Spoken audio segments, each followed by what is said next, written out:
నమస్కారం. న్యాయసేవ కార్యక్రమానికి స్వాగతం. ఇవాళ మన అంశం చెక్ బౌన్సింగ్ కేసులు న్యాయ సహాయం. అంశంపై సలహాలు సూచనలు అందించడానికి మనతో పాటు ఉన్నారు 1వ అదనపు junior civil judge Medchal court Medchal Malkajgiri జిల్లా శ్రీమతి పాలడుగుల అలేఖ్య గారు, అలాగే న్యాయవాది వీరం శ్యామ్ గారు. వారిచే విలువైన సలహాలు సూచనలు స్వీకరిద్దాం. జడ్జి గారు, చెక్ బౌన్స్ అయిన వెంటనే ఏం చేయాలి? చెక్ బౌన్స్ అయినప్పుడు మనకి 3 రకాల న్యాయపరమైన పద్ధతులు ఉంటాయి. ఒకటి, మనము సెక్షన్ 138 ఎన్ఐ యాక్ట్ కింద ప్రైవేట్ కంప్లైంట్ మెజిస్ట్రేట్ ముందు వేయవచ్చు. దానికి మనం తప్పనిసరిగా లీగల్ నోటీస్ ఇవ్వవలసి ఉంటుంది. అది ఎప్పుడు వర్తిస్తుంది అంటే, న్యాయబద్ధమైన అప్పు కానీ లయబిలిటీ కానీ ఉన్నప్పుడు, దాని కొరకు నిందితుడు ఒక చెక్ ఇచ్చినప్పుడు, ఆ చెక్ బ్యాంకులో సమర్పించినప్పుడు, అది బౌన్స్ అయినప్పుడు, అప్పుడు 30 రోజుల్లోపు మనము ఒక లీగల్ డిమాండ్ నోటీస్ పంపివ్వాలి. ఆ లీగల్ డిమాండ్ నోటీస్లో 15 రోజుల గడువు మనము వాళ్ళకి ఇస్తాము. ఆ 15 రోజుల్లోపు కూడా ఆ డబ్బులు రీపే చేయకపోతే అప్పుడు మనకి 16th రోజున కాజ్ ఆఫ్ యాక్షన్ స్టార్ట్ అవుతుంది. దాని తర్వాత ఇంకో కేసు ఏమవుతుంది అంటే, సివిల్ రికవరీ సూట్ మనం వేసుకోవచ్చు. దీనికి లీగల్ నోటీస్ కంపల్సరీ కాదు. చాలా మంది ఏమనుకుంటారు అంటే, మనము లీగల్ నోటీస్ పంపలేదు కదా, మనకి ఇచ్చిన 30 రోజుల టైం దాటిపోయింది కదా, ఇక మనకి ఎటువంటి ఉపాయం ఉండదు అనుకుంటారు. కానీ చెక్ బౌన్స్ అయినప్పటి నుండి 3 ఏళ్ల వరకు మనము నిందితుడి మీద కేసు వేయవచ్చు. కాకపోతే దీని మీద అతనికి శిక్ష ఇవ్వరు, ఓన్లీ మనీ రికవరీ మాత్రమే జరుగుతుంది.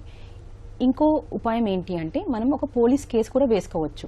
అది ఎటువంటి సందర్భాల్లో అంటే, చీటింగ్ కానీ ఫ్రాడ్ కానీ జరిగినప్పుడు మనము పోలీస్ని ఆశ్రయించి, వాళ్ళు అప్పుడు దాంట్లో చీటింగ్ జరిగింది అని వాళ్ళు భావిస్తే అప్పుడు కేసు ఎఫ్ఐఆర్ నమోదు చేసి కేసు విచారణ చేస్తారు.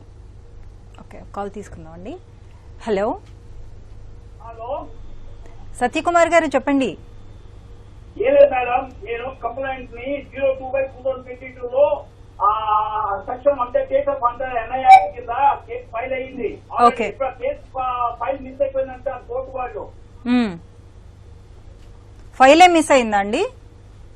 కేసు ఫైల్ మిస్ అయిపోయిందంటారు. యాక్చువల్గా ఏంటంటే మేడం, ఇది ఎర్రమిట్ల కోర్టులో సెంట్రల్ కోర్టు సెంట్రల్ కోర్టు ఎప్పుడైతే అబాలిష్ చేశారు 2008లో, అది ఏం చేశారు, నాంపల్లి కోర్టు ట్రాన్స్ఫర్ చేశారు. నాంపల్లి కోర్టు ఎక్కడికంటే సర్చ్ కోర్టుకి వెళ్ళిపోయింది. సర్చ్ కోర్టు అది మదర్ కోర్టు కోర్టు కాబట్టి 6 కోర్టు ట్రాన్స్ఫర్ చేశారు. అక్కడ చెక్ లో కూడా పేరు పెట్టారు. కానీ కోర్టు బెంచ్ మీద పేరు తెలవలేదు. ఆ పేరు తెలవకుండా ఏమైందో బెంచ్ మీకు సర్టిఫికెట్ పెడితే ఆ ఫైల్ మిందని సార్ ఎందుకు రావని చెప్పి అంటున్నారు. ఇప్పుడు నేను ఏం చేయాలో అర్థం కావట్లేదు. మీ లాయర్ ఏం చేస్తున్నారండి? ఎప్పుడు మార్చినాడు. మీ లాయర్ ఇచ్చారు కూడా నాకు సత్యకుమార్ గారు దొరకదని చెప్పి డేట్ కూడా ఇవ్వలేదు. నేను తీసుకొని రండి అని చెప్పి ఊరికి పంపించేస్తున్నారు. సత్యకుమార్ గారు, మీ లాయర్ ఏం చేస్తున్నారండి? మరి ఏమండి, మీ లాయర్ ఏం చేస్తున్నారు? మా లాయర్ పెట్టుకోలేదు మేడం, ఎందుకంటే 14% నేను అటెండ్ అవుతున్నాను. ఓకే ఓకే, లాయర్ గారు వినండి వినండి. సత్యకుమార్ గారు వినండి. సత్యకుమార్ గారు, ఇప్పుడు వేరే అడ్వకేట్ ని పెట్టుకోండి. వేరే అడ్వకేట్ పెట్టుకుంటే ఫైల్ ట్రేస్ అవుట్ అవుతుంది.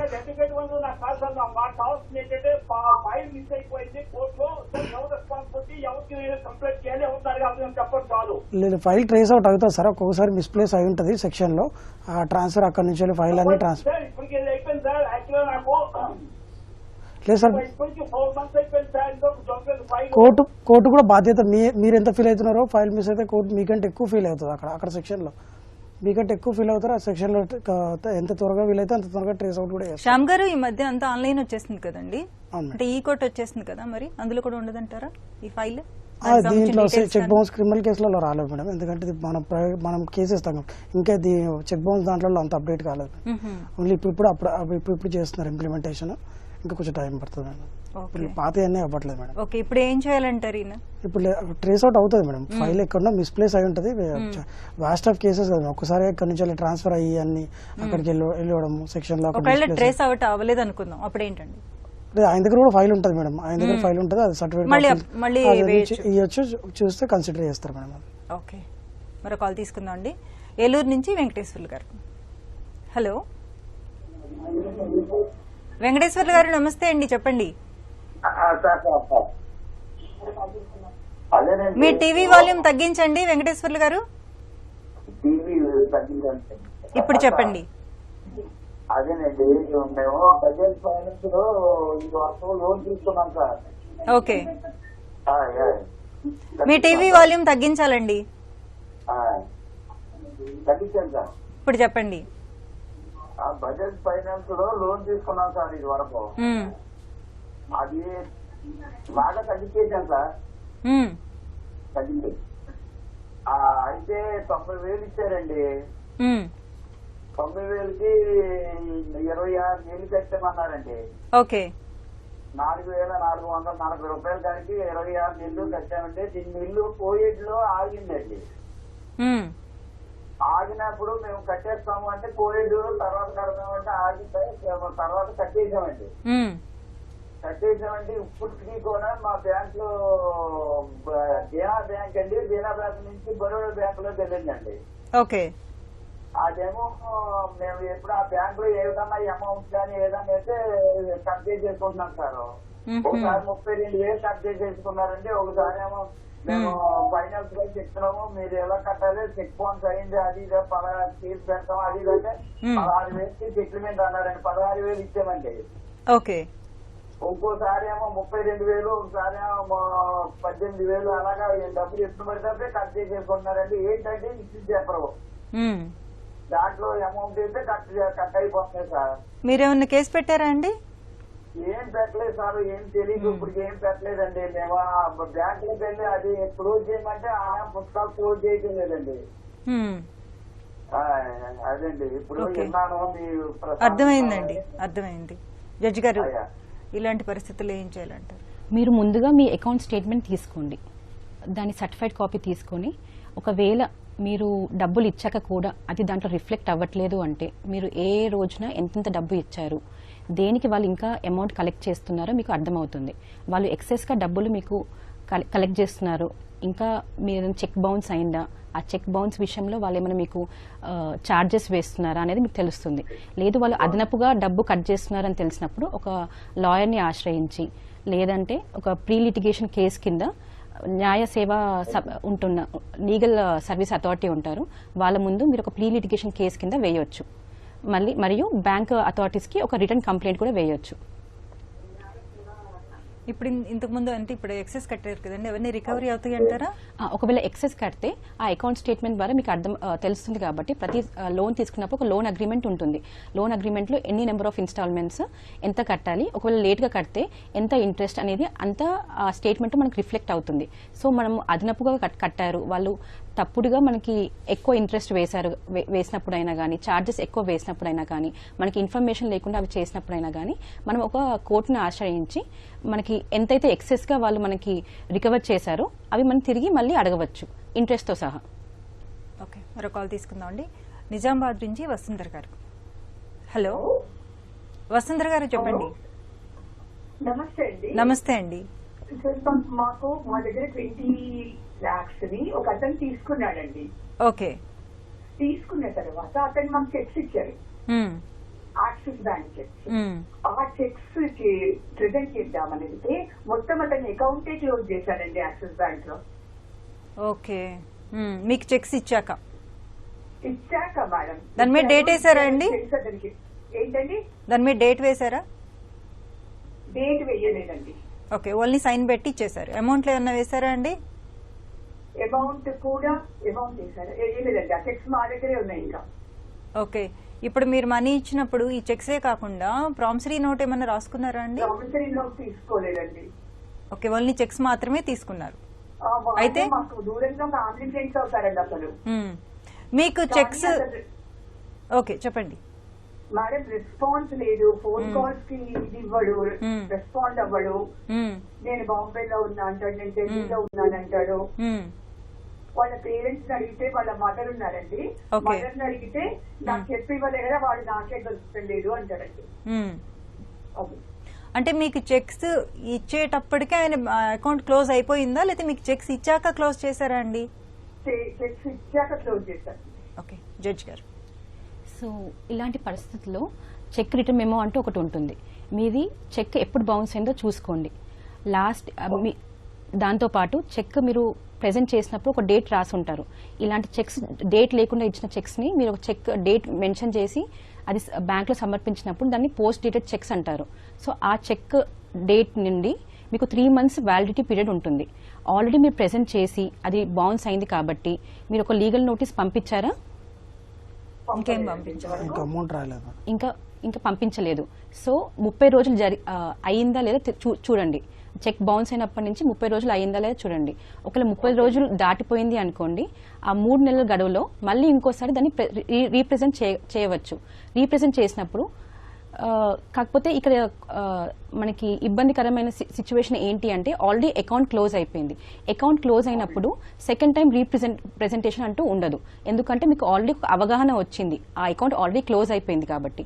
సో ఇప్పుడు మీరు అతను కాల్స్ కూడా ఎత్తట్లేదు అంటున్నాడు కాబట్టి మీరు ఒకవేళ 30 రోజుల గడువు అవ్వకపోతే ఒక లీగల్ నోటీస్ పంపివ్వండి. ఆ లీగల్ నోటీస్లో 15 days టైం ఇస్తున్నట్టు మెన్షన్ చేయండి. ఆ 15 days తర్వాత కూడా అతను డబ్బు కట్టకపోతే private complaint cheque bounce case కింద వేయండి. లేదు లీగల్ నోటీస్ కి అతని హౌస్ నెంబర్ అవి మాకు తెలియదండి, ఎక్కడ అనేది ఇల్లు తెలుసు అంతే. అదే రాయండి, మీకు తెలిసిన అడ్రస్సే రాయండి. మీకు ట్రాన్సాక్షన్ జరిగినప్పుడు ఒక అడ్రస్ తెలుస్తుంది కదా, ఆ అడ్రస్సే రాయండి. దాన్ని లాస్ట్ నోన్ అడ్రస్ అంటారు. అతను ఇప్పుడు ఏ అడ్రస్ కి మారినా గానీ మీకు ట్రాన్సాక్షన్ జరిగినప్పుడు మీకు చెక్ ఇచ్చినప్పుడు అదే అడ్రస్ లో ఉన్నారు కాబట్టి మీకు అదే అడ్రస్ తెలుసని రాయండి. ఒకవేళ అది సమన్స్ కోర్టు కంప్లైంట్ రిజిస్టర్ చేసుకుని సమన్స్ ఇచ్చినప్పుడు ఒకవేళ సర్వ్ అవ్వకపోయింది అనుకోండి, అప్పుడు నెక్స్ట్ వారెంట్ ఇస్తారు. సో వారెంట్ అనేది ఎక్కడైనా ఎగ్జిక్యూట్ చేస్తారు కాబట్టి మీకు హెల్ప్ అవుతుంది అది. సో మీకు ప్రెసెంట్ అడ్రస్ తెలియనంత మాత్రాన మీకు దీంట్లో కేసు వేసుకోలేకపోవడం అనేది ఉండదు. సో లీగల్ నోటీస్ కూడా అదే పాత అడ్రస్ మీకు ఏదైతే తెలుస్తుందో దానికి పంపివ్వచ్చు. సో లేదు అంటే ఈ చెక్ ఒక 30 days దాటిపోయింది అనుకోండి, ఎందుకంటే అతను మీకు కాల్స్ ఎత్తట్లేదు, అకౌంట్ క్లోజ్ అయిపోయింది. సో దీన్ని బట్టి ఒకవేళ అతను మిమ్మల్ని మోసం చేశారని మీకు అనిపిస్తే అప్పుడు మీరు ఒకటి పోలీస్ కంప్లైంట్ కూడా వేసుకోవచ్చు. జడ్జి గారు, అలానే ఒక చెక్ ని ఎన్నిసార్లు డిపాజిట్ చేసుకోవచ్చు అంటారు? చెక్ ని ఎన్నిసార్లైనా డిపాజిట్ చేసుకోవచ్చు, కాకపోతే అది 3 months వ్యాలిడిటీ ఉంటుంది కాబట్టి ఆర్బీఐ గైడ్ లైన్స్ ప్రకారం ఆ 3 months లోపు మాత్రమే మనము దాన్ని ప్రెజెంట్ చేయవచ్చు. ఆ 3 months లోపు ఎన్నిసార్లు వేసుకోవచ్చు అంటే? ఎన్నిసార్లైనా వేయొచ్చు. కాకపోతే అది ఇప్పుడు ఫర్ ఎగ్జాంపుల్ ఇప్పుడు తను చెప్పిన విధానంలో అకౌంట్ క్లోజ్ అయిపోయింది కాబట్టి నెక్స్ట్ టైం వేసుకోవడానికి లేదు. ఒకవేళ ఫండ్స్ ఇన్సఫిషియెంట్ అనేది వచ్చినప్పుడు గానీ, పేమెంట్ స్టాప్ బై డ్రావర్ అని వచ్చినప్పుడు గానీ మనం మళ్ళీ ప్రెజెంట్ చేసుకోవచ్చు. మళ్ళీ ప్రెజెంట్ చేసుకున్నప్పుడు ఏమవుతుంది అంటే మనకి లిమిటేషన్ కొంచెం పెరుగుతుంది. అండ్ ఆ సెకండ్ టైం డిసానర్ అవుతుంది కదా, దాని బేసిస్ లో మనకి లీగల్ నోటీస్ ఇవ్వాలి. ఫస్ట్ టైం దాని బేసిస్ లో కాదు. అండ్ ఒకవేళ మనం ఫస్ట్ టైం చెక్ బౌన్స్ అయినప్పుడు కూడా మనకు లీగల్ నోటీస్ ఇచ్చినా కూడా మళ్ళీ చెక్ ప్రెజెంట్ చేసుకోవచ్చు. సుప్రీం కోర్ట్ గైడ్ లైన్స్ ప్రకారం మళ్ళీ second presentation is maintainable. Okay. ఇప్పుడు ఇంతకు ముందు కాలర్ మాట్లాడిన దాంట్లో ఏంటంటే వాంటెడ్లీ అతను కావాలనే వీళ్ళకి చెక్స్ ఇచ్చేసి అకౌంట్ క్లోజ్ చేసేసారు. అలాంటప్పుడు ఎలాంటి కేసుగా నమోదు చేయొచ్చు, ఎలాంటి శిక్ష పడే అవకాశం ఉంటుంది? మనకి చీటింగ్ కేసు కానీ ఫ్రాడ్ కేసు కానీ మనకి నమోదయ్యే అవకాశం ఉంటుంది. అది పోలీసులకు రిపోర్ట్ ఇవ్వాలి. కానీ దాంతో పాటు మనం 138 NI యాక్ట్ లో కూడా వేసుకోవచ్చు. 2 కేసెస్ ప్యారలల్ గా నడుస్తాయి, సైమల్టేనియస్ గా నడుస్తాయి. సో ఒకటి వేసుకుంటే ఇంకోటి వేసుకోవడానికి లేదు అనేదానికి లేదు, 2 వేసుకోవడానికి మనకి లా ప్రకారం 2 వేసుకోవచ్చు. ఓకే, మరో కాల్ తీసుకుందాం అండి. నాగరాజ్ గారు నెల్లూరు నుంచి. హలో మేడం, నమస్తే మేడం. నమస్తే అండి, చెప్పండి మేడం. నేను సూర్యాపేట సీనియర్ కోట రాగేట్ లో దగ్గర పనిచేస్తాను మేడం. మేడం మా ఫ్రెండ్ కి ఇచ్చాను 10 లక్షల దాకా, చెక్ ఇచ్చాను సైన్ చేసి. చెప్పండి. హలో నాగరాజ్ గారు, చెప్పండి మేడం. చెప్పండి, సమస్య ఏంటో చెప్పండి. అదే మేడం, మీ ఫ్రెండ్ కి చెక్లు ఇచ్చారు. 10 లక్షలు ఇచ్చాను నేను, చెక్లు ఇచ్చారు. ఈ మధ్యలో 2 ఏళ్ల ముందు చనిపోయాడు అతను. ఓకే, సూసైడ్ చేసుకుని చనిపోయినాడు. ఆ చెక్కును ఇప్పుడు పేరు అయిపోయింది కదా, సంతకాలే ఉన్నాయి. ఆ ప్రైవేట్ అది డబ్బులు రావాలంటే ఎలా చేయాలని. అతను ఎప్పుడు చనిపోయారండి? 2 years అయిందమ్మా చనిపోయి. మరి చనిపోయిన వెంటనే మీరు ఎందుకు యాక్షన్ తీసుకోలేదు? అతను ఇష్టపడవాడు ప్రధాన వాళ్ళ భార్య, రెండో భార్య అవన్నీ రికార్డ్ చేసి పెట్టుకోమన్నాను. ఓకే, మేడం వినిపిస్తుంది, చెప్పండి. హలో హలో నాగరాజు గారు, వినిపిస్తోంది. హలో శ్యామ్ గారు. సార్ ఇప్పుడు మీరు ఆ చెక్లు ఏవైతే ఉన్నాయో 2 years అయింది కదా, దాంతో పాటు మీరు రికవరీ ఆఫ్ మనీ సూట్ వేసుకోవచ్చు. ఏమైనా ప్రాపర్టీస్ అయినకుంటే ఆ ప్రాపర్టీస్ని అటాచ్మెంట్ చేస్తూ అడగవచ్చు. ఓకే, ఆయన అంటే చెక్ ఇచ్చిన అతను చనిపోయారు కాబట్టి వాళ్ళ ఇంట్లో వాళ్ళకి వాళ్ళు సంబంధించినటువంటి ప్రాపర్టీలు ఉంటే ప్రాపర్టీస్ కూడా అటాచ్మెంట్ చేసుకోవచ్చు. అంటే రికవరీ అడుగుతూ దాని ప్రాపర్టీలో అటాచ్మెంట్ చేసుకోవచ్చు. ఓకే అట్లా చేసుకోవచ్చు. ఓకే, మరో కాల్ తీసుకుందాం అండి. కడప నుంచి మల్లికార్జున్ గారు. హలో మల్లికార్జున్ గారు. మేడం, మనకు అతనికి మనం డబ్బులు ఇచ్చినాం మేడం, 30 లక్షలనా బాండ్లు ఉన్నాయి, చెక్కులు ఇచ్చినాడు మేడం.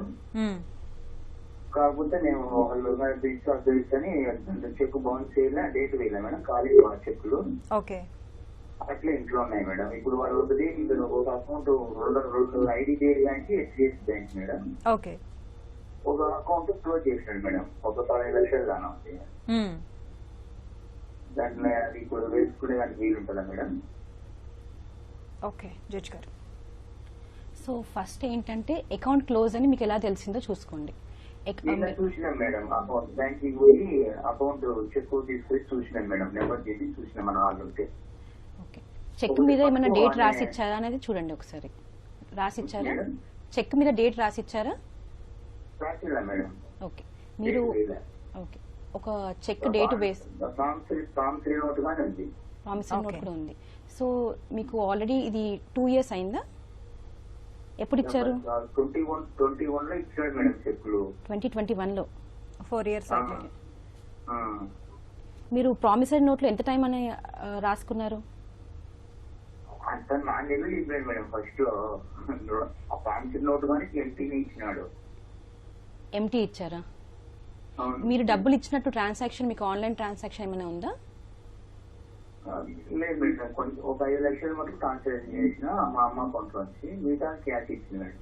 ఓకే, సో మీరు క్యాష్ ఇచ్చారు, మిగతాది ఆన్లైన్ ట్రాన్సాక్షన్ చేశాము అని మీరు నెగోషియబుల్ ఇన్స్ట్రుమెంట్స్ యాక్ట్ కింద బ్లాంక్ చెక్స్ కూడా మనము బ్లాంక్ చెక్స్ ని కూడా మనము వాటిని ఫిల్ చేసి వాటిని ప్రెజెంట్ చేయొచ్చు.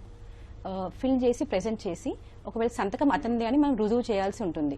దాని తర్వాత సో ఫస్ట్ మీరు దీన్ని బ్యాంక్ లో ప్రెజెంట్ చేయండి. ఇది 4 years బ్యాక్ 4 years బ్యాక్ అంటున్నారు కాబట్టి ఒకవేళ అకౌంట్ క్లోజ్డ్, ఒకటి అకౌంట్ క్లోజ్డ్ అంటున్నారు, ఇంకోటి ప్రెజెంట్ చేయండి.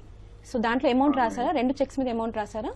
అమౌంట్ రాసినా సైన్ చేసినాడు మేడం, ఇంగ్లీష్ లో అమౌంట్ రాసినాడు. ఓకే, సో అకౌంట్ క్లోజ్ దాంట్లో మాత్రము మీరు అది తర్వాత క్లోజ్ అయింది కాబట్టి మీరు టైంగా దాన్ని ప్రెజెంట్ చేయలేదు కాబట్టి అది మీరు ఎవిడెన్స్ పెట్టుకున్న దాని ప్రకారం ఉంటుంది.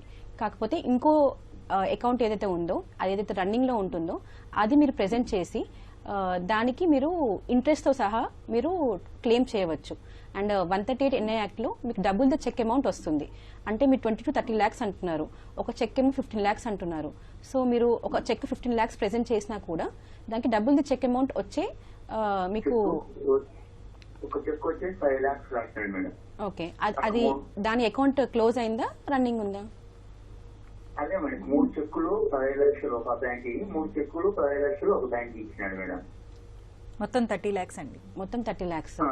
30 lakhs మేడం. ఓకే, సో ఏంటి అంటే దీంట్లో మీరు ఆల్రెడీ చెప్పినట్టు ఒక సూట్ వేసుకోవచ్చు, లేదంటే కంప్లైంట్ వేసుకోవచ్చు.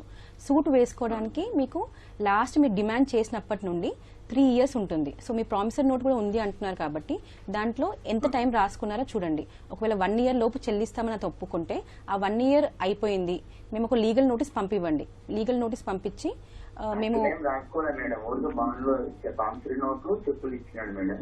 4 months టైం ఇచ్చినాడు. ఇప్పుడు తెలంగాణ ఎలక్షన్ అయిపోయినానికి రోజు ఇస్తాడు మేడం. ఓకే, మీరు ప్రామిసరీ నోట్ లో ఎటువంటి టైం ఫిక్స్ చేయలేదు కాబట్టి మీరు అది ఎప్పుడు మీరు డబ్బులు డిమాండ్ చేస్తే అప్పటి నుంచి మనకి కాజ్ ఆఫ్ యాక్షన్ స్టార్ట్ అవుతుంది. సో మీరు దాన్ని రాతపూర్వకంగా కూడా ఒక లీగల్ నోటీస్ పంపివ్వచ్చు. ఇంతకు ముందు నేను చాలా సార్లు డబ్బులు అడిగాము, అతను పే చేయలేదు, ఇంకా ఫైనల్ గా మేము వెయిట్ చేసి ఒక లీగల్ నోటీస్ పంపిస్తున్నాము. ఈ లీగల్ నోటీస్ పంపించినప్పటి నుంచి ఓ 15 రోజుల లోపు గానీ ఓ 1 month లోపు గానీ డబ్బులు పే చేయవలసి ఉంటుంది. ఒకవేళ పే చేయకపోతే అప్పుడు మేము సివిల్ దావా వేస్తాము అని చెప్పేసి మీరు ఆ నోటీస్లో మెన్షన్ చేయవచ్చు. అప్పుడు మీకు ఎంతైతే డబ్బు ఇచ్చారో ఆ పూర్తి అమౌంట్ మీకు రికవరీ అయ్యే ఛాన్స్ ఉంటుంది. మిగతా అమౌంట్ క్యాష్ ఇచ్చారు అంటున్నారు కాబట్టి అలాంటి కేసెస్లో మీరు మీ ఫైనాన్షియల్ కెపాసిటీ మీకు ఉంది, మిగతా 10 లక్షలు ఇచ్చే కెపాసిటీ, క్యాష్ రూపంగా ఇచ్చే కెపాసిటీ కూడా మీకు ఉంది, మీరు ఐటీ రిటర్న్స్లో కూడా అది మెన్షన్ చేశాము అని చూపించవలసి ఉంటుంది. మరో కాల్ తీసుకుందాం అండి. కృష్ణారెడ్డి గారు హైదరాబాద్ నుంచి. హలో, మేడం నమస్తే అండి, చెప్పండి. నమస్తే. నేను పర్సనల్ లోన్ ఇచ్చాను. ఓకే, అమౌంట్ దగ్గర చేసి ఉంటుకాలన్నా లేట్ అయితే ఇబ్బంది అవుతుంది. పర్సనల్ లోన్ ఇచ్చారా, తీసుకున్నారా అండి? తీసుకున్నా. ఎక్కడి నుంచి తీసుకున్నారండి? ఒకటి కాదండి, బ్యాంక్ నుంచి తీసుకున్నారా లేకపోతే పర్సన్ నుంచి తీసుకున్నారా? కృష్ణారెడ్డి గారు మీ వాయిస్ బ్రేక్ అవుతోంది. శ్యామ్ గారు, ఈ మధ్య కాలంలో వచ్చిన ఎన్ఐ యాక్ట్ లో సవరణలు ఏంటి?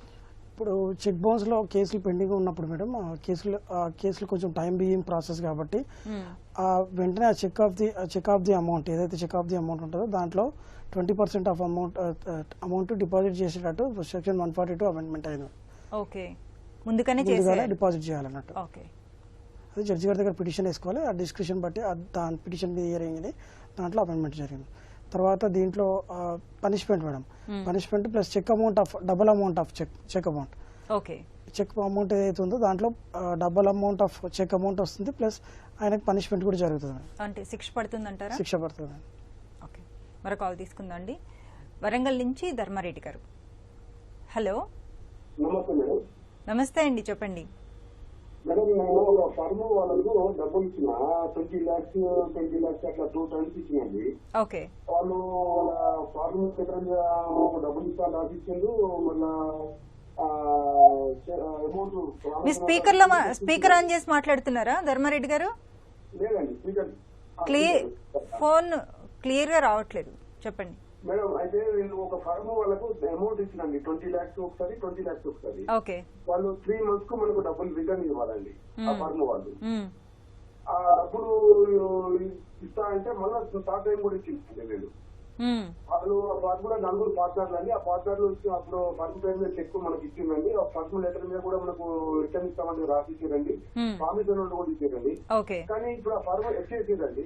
ఇప్పుడు ఏం చేయమంటున్నాను, ఆ చెక్ ఫర్మ్ పేరు మీద ఉన్నది.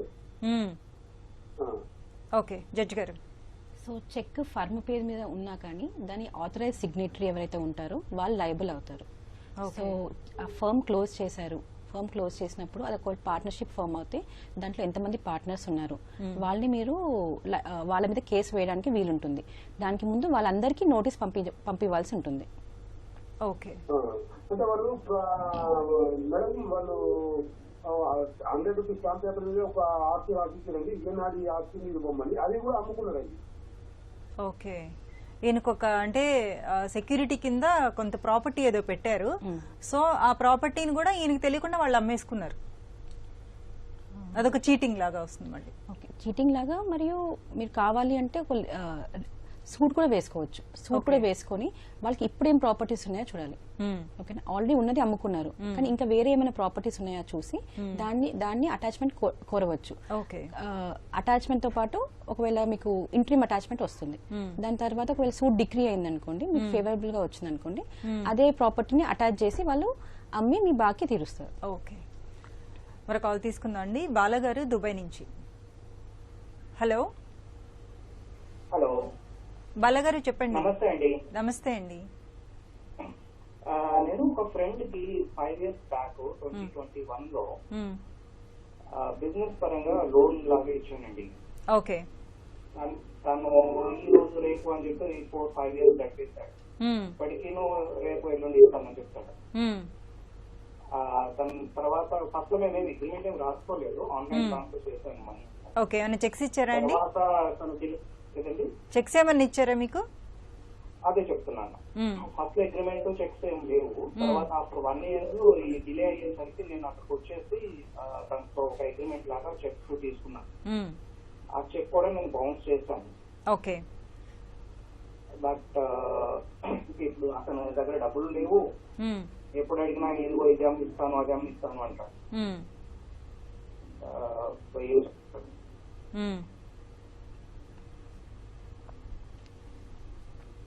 సో ఇప్పుడు ఏం చేద్దాం అనుకుంటున్నారండి? కేసు వేసారా మీరు? నేను మిమ్మల్ని అడుగుతున్నానండి, కేసు వేసారా మీరు? లేదండి, తను బెస్ట్ ఫ్రెండ్. ఓకే, కేసు వేద్దామంటే తన అడ్రస్ కూడా లేదు, ఒకవేళ లాయర్ నోటీస్ పంపిద్దామంటే. ఓకే, బెస్ట్ ఫ్రెండ్ అంటున్నారు, అడ్రస్ కూడా లేదంటున్నారు. ఏదండి? బెస్ట్ ఫ్రెండ్ అంటున్నారు, అడ్రస్ కూడా లేదంటున్నారు. నేను ఇక్కడికి వచ్చి 20 years అయిందండి. ఓకే, ఎప్పుడు వచ్చినా హైదరాబాద్ లో ఇక్కడ అక్కడ కలుస్తాం. ఓకే, అర్థమైందండి బాలగారు, జడ్జి గారు. ఓకే, సో మీరు అగ్రిమెంట్ లేదు అంటున్నారు, కాకపోతే సబ్సీక్వెంట్ చెక్స్ తీసుకున్నాము అంటున్నారు, ఆ చెక్ బౌన్స్ అయింది అంటున్నారు. తీసుకున్నాం, అగ్రిమెంట్ కూడా తీసుకున్నారు. అగ్రిమెంట్ లో 1 year we made an agreement. And I also taken checks. Now I have 4 checks left with me. Okay, 1 is bound, 3 are left. Okay, so ఆ అగ్రిమెంట్ లో అతని అడ్రస్ రాయలేదా? అడ్రస్ రాశారు, బట్ అది రెంటల్ అడ్రస్ అనుకుంటా. అక్కడ పర్లేదండి, పర్లేదు, మీకు తెలిసిన అడ్రస్ లో అది పంపించవచ్చు. ఇంకొకటి అడ్రస్ మనకు తెలుసుకోవడానికి కూడా వీలు ఎప్పుడు ఉంటుంది అంటే, ఆ చెక్ మీరు బౌన్స్ అయింది అంటున్నారు కదా, సో బ్యాంక్ వాళ్ళకు కూడా వాళ్ళకు అడ్రస్ ఇచ్చుంటారు. సో అక్కడి నుంచి కూడా మీకు అడ్రస్ తెలుసుకోవచ్చు. సో అదొకటి. అండ్ మీకు లాస్ట్ నోన్ అడ్రస్ సో ఇవ్వకపోతే మీరు లాస్ట్ నోన్ అడ్రస్ ఏదైతే ఉందో ఆ రెంటల్ అగ్రిమెంట్ ప్రకారము ఆ అడ్రస్కి మీరు నోటీస్ పంపించవచ్చు. ఆ నోటీస్ అతనికి అందకపోయినా కానీ ఆ అడ్రస్లో ఉన్నప్పుడు అతను ట్రాన్సాక్షన్ ఆ అగ్రిమెంట్ చేశారు కాబట్టి అతనికి నోటీస్ అందినట్టే భావిస్తుంది లా. సో నోటీస్ అందకపోయినా కానీ ఒకవేళ అతను అక్కడి నుంచి వెళ్ళిపోయారనుకోండి, సో అడ్రస్ లెఫ్ట్ అని వస్తుంది. అడ్రస్ లెఫ్ట్ వచ్చినప్పుడు ఏమవుతుంది అంటే, ఒకవేళ మీరు కంప్లైంట్ అప్పుడు కూడా మీరు కంప్లైంట్ వేసుకోవచ్చు. కంప్లైంట్ వేసుకున్నాక సమన్స్ పంపిస్తారు. సమన్స్ పంపించాక కూడా మీకు అదే అడ్రస్ లెఫ్ట్ అని వస్తే అది డీమ్డ్ సర్వీస్ లాగా భావించి అతను అక్కడ లేడు కాబట్టి ఒక వారెంట్ ఇస్తారు. సో ఇదొకటి. ఇంకొకటి అతని ఫోన్ నెంబర్ కానీ ఈమెయిల్ ఐడి కానీ మీకు ఏమైనా ఉంటే సో వాటికి కూడా మీరు ఒక నోటీస్ పంపించవచ్చు. ఇప్పుడు మనము ఈ సర్వీస్ కూడా మనము చేస్తున్నాం కాబట్టి సో ఇది అతని అడ్రస్, ఇది అతని వాట్సాప్ నెంబర్, ఇది అతని ఈమెయిల్ ఐడి అని మీరు ఒక అఫిడవిట్ రూపంలో కోర్టుకి సమర్పించాల్సి ఉంటుంది. సో దాని ద్వారా మీరు ఒక కోర్టు నుంచి సమన్స్ అతనికి పంపిస్తే అది బ్లూ టిక్ కానీ అలాంటివి వస్తే అది స్క్రీన్ షాట్ తీసుకొని కోర్టు వారికి సమర్పించాల్సి ఉంటుంది. అప్పుడు అతనికి అది సర్వ్ అయినట్టు మనం భావించి కేసు ముందుకు నడుస్తుంది. ఓకే అండి, థ్యాంక్ యూ సో మచ్. ఇప్పటివరకు మనం చెక్ బౌన్సింగ్ కేసులు, న్యాయ సహాయం అంశంపై సలహాలు సూచనలు స్వీకరించాం. వచ్చే శనివారం 9:30 న్యాయ సేవ కార్యక్రమంలో మళ్ళీ కలుసుకుందాం. అంతవరకు సెలవు. నమస్కారం.